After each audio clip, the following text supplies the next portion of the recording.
News से आपको अहम खबर दे रहे हैं। थाना रेतड़ा के इलाके बस्ती अमलानी शर्की में 14 साला बच्चे के साथ ज्यादती की गई।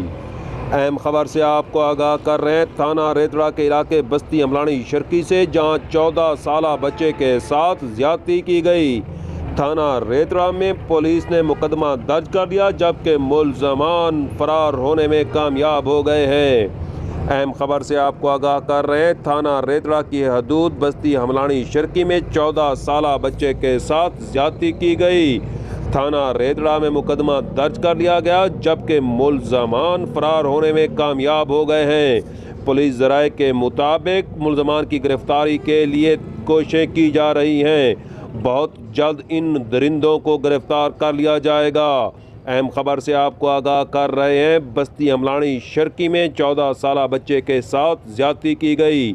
थाना रेतड़ा में मुकदमा दर्ज कर लिया गया, जबकि मुल्ज़मान फरार होने में कामयाब हो गए हैं।